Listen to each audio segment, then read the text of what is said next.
When I first arrived in New York as an ambassador almost 10 years ago, I could not have thought that time may come when a value as obvious and unquestionable in my mind as the family may need appointed international advocacy. The time has come. This is why I read the theme of today's thematic event not as a statement of the fact, but first and foremost as a challenge and a wake-up call. To get a wake-up call, you need an alarm clock. This alarm clock for the family happens to be a watch, Family Watch. Energetic efforts and initiative of Family Watch International and its untiring and inspiring leader, Ms. Sharon Slater, are very timely and topical. Please accept my government's and my personal appreciation of the truly indispensable work you're doing and our gratitude for putting your heart into it. Sharon, thank you. One of the things that we all have in common in this room is that we all come from a family. And the family predates governments. Throughout history, governments have recognized the premier status of the family. Over 110 countries have formally recognized the importance of the family in their constitutions.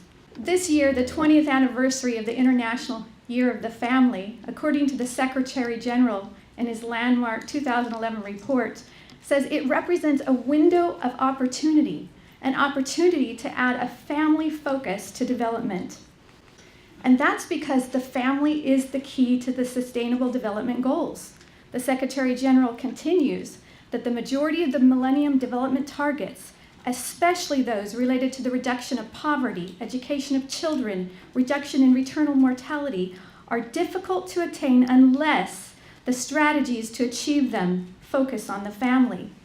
In fact, the most recent resolution on the family at the Commission on Social Development recognizes that the family can contribute to eradicating poverty and hunger, achieving universal primary education, promoting gender equality, empowering women, reducing child mortality, improving maternal health, combating HIV/AIDS, malaria, and other diseases. So if the family can do all this, how does the family contribute to the achievement of these Sustainable Development Goals? We'll just use a few examples, but there are many. The family can help lift people out of poverty. I'd like to bring to your attention a program called the Family Preservation Program that is doing exactly that by focusing on the family, by going into rural villages in Africa and taking 52 different indicators, all that would come under the different Sustainable Development Goals, measuring before they go in the village and then measuring after, and they're getting phenomenal results. But before I go on with this program, I have to disclose something about my family and why this program is dear to my heart, because it's in Mozambique. And our family has adopted 3 children, siblings from Mozambique. And so we've had the opportunity to be on the ground. That's my son Luis on the left, my son Afonso in the middle, my daughter Amelia on the right. And they are Mozambican children, and they were part of this outreach from this organization on the ground in Mozambique. And the Family Preservation Program evaluation results, again, were phenomenal because they have the family at the center of their program. And they focus on all these different areas around the spokes of this wheel: health and hygiene, sanitation, income generation, all the things that will help families be healthy and be contributors to society. And here are just some of the results. Before the Family Preservation Program, only 40% of children in school. After, 76%. The families drinking treated water before, only 12%. Afterwards, 97% of the families were drinking treated water. Using a family latrine, before 32%, afterward 98%. Sleeping under mosquito nets, 27%, afterwards 98%. We have not seen these kind of results anywhere under any other program. Look at this one. Maternal deaths after the Family Preservation Program was implemented, not one in over 1,000 births.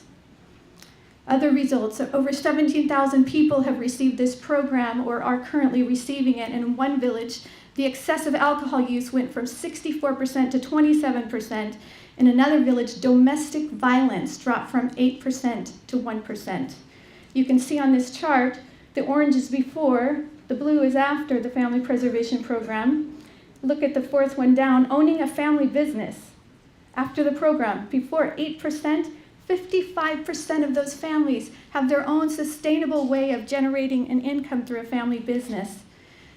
This is not our program, but it's a program that we support. You can go to careforlife.org and their website. This is duplicatable. It could be used in any part of the world. Let's talk about the role of the family in preventing non-communicable diseases, or NCDs. Too often, the family unit is neglected or overlooked in health education, and especially in death and disease prevention programs.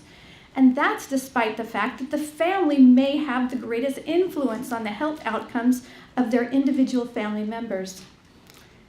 The family and human development, think about this. The Children's Summit informs us, reiterates this true principle that the introduction of children to the cultural values and norms of society begins where? In the family. Because it's the family that creates the human capital that drives development. All these things that are being talked about in agreed conclusions and many of the documents that are being negotiated, responsible reproductive and sexual behavior, healthy attitudes towards women, disease prevention, food production and preparation, sanitation, income generating skills, sustainable treatment of our environment, all of these attitudes, skills, and habits are developed within the family as the children are shaped by the family. And how well the children acquire these skills and attributes determines the quality of the human capital that is available for a nation's economic and social development. The role of the family in helping vulnerable children. The UN Convention on the Rights of the Child recognizes that a child, for the full and harmonious development of his or her personality, should grow up in a family environment, in an atmosphere of happiness, love, and understanding. We toured throughout Africa, many of the orphanages, and we found this one which had the hardest cases I think I've ever seen. This is Susanna and Melita. They're sisters, and were both blind and deaf. They could not hear. They could not see. All the children were mulling all around them. And as we were interviewing the orphanage director, we asked him, have they ever been to a doctor? And he said, oh no, they've never been to a doctor for their eyes. They've been blind from birth. He says, yeah, we can't afford the bus fare. And we stopped the interview. We said, wait a minute. These children need a doctor. Why didn't they get to the doctor? They didn't have parents. We found a family, a couple, that took these children and for very, very little money took them to the doctor.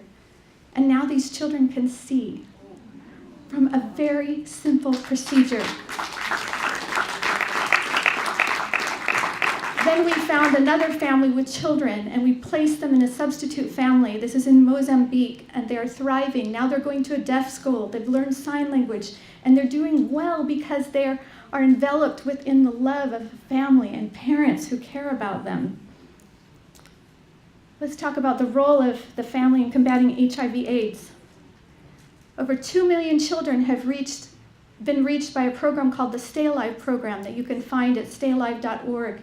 It's administered by Reach the Children and developed by United Families International. And this program, as we talk about trying to combat HIV/AIDS, is also having phenomenal results because they're focusing on the family. They're involving the parents in the discussions. It's required on the sensitive issues, and they're teaching children about the importance of the family and their future family. And their evaluation results shows a 61% reduction in teenage pregnancy, which means the sexual behavior is changing and is becoming more responsible and less apt to contract HIV/AIDS. So we could go on with all of the Sustainable Development Goals and have examples, but we don't have time. So we'll just kind of transition here to what's the cost of not strengthening the family? What's the cost of family breakdown? In the UK, they measured this. And in 2013 alone, it was alarming, $45 billion, up from $44 billion the year before. And the United States did a similar cost of family breakdown index and found that it's as high as $112 billion annually. That's because The government must pick up all the pieces when the family falls apart. So governments have a vested interest in protecting the family and preventing family disintegration. What is the rationale that we've heard for this goal that we want to launch here at the United Nations on the family? The family is the fundamental and natural group unit of society, and it is entitled to protection from society and state. This is what the Universal Declaration of Human Rights calls for. And as the Secretary General reminds us, the stability and cohesiveness of communities and societies largely rest on the strength of the family. So look at these goals up here. These are kind of a blending of what the discussions have been and the future goals and the past goals. And I need you to help me, and I need you to help me find the family in these goals. I keep looking, and I keep looking, and I keep looking, and I don't see the family anywhere. And that's the problem. The very achievement of development goals depends on how well families are empowered to contribute to the achievement of those goals. The Secretary General again, and the last resolution from the Commission on Social Development invites member states to take into account the role of the family as a contributor to sustainable development. Not just a taker, but a contributor. The need to strengthen family policy development in their ongoing efforts to achieve the internationally agreed upon development goals. So why have we not focused on the family if it is the center of everything and if it is essential for these goals? It's because laws, policies, and programs have too often targeted individuals rather than families, even pitting rights against each other within the family, despite the evidence that a family-centered and family-focused approach yields better results. I want you to think about the call for gender equality. Gender equality is important, and I don't want anyone to misunderstand our message. Women's rights are important. Girls' rights are important. But like gender equality, the family is a cross-cutting issue that impacts each sustainable development goal, and therefore the family merits equal attention and focus. We'd like to call for a standalone goal to strengthen the role of the family as a driver of development. There are targets and things that can be measured and best practices for doing this. We could have a target on establishing national procedures to analyze the impact of laws, policy, and programs on family stability and autonomy, and mainstream a family perspective in the Sustainable Development Goals by establishing measurable family-focused targets in each area and identifying and promoting evidence-based, family-based approaches for achieving them. The Family Impact Institute has created the way forward for us. They have extensive research on how to do this in any kind of policy, law, or program. They look at these programs through the lens of in what ways, if any, families can contribute to the issues we're discussing. This is the new lens that we need to be looking through at the United Nations, and also whether involving families in the response would result in better policies, programs, and outcomes. I would like to end with this call to action. If we hope to lift people out of poverty, ensure the education of our children, eradicate maternal and child mortality, eliminate disease, elevate women, and create a fair, equitable, and sustainable world for all, we must shift the rhetoric from merely appreciating families to prioritizing them as worthy of study, investment, and partnership.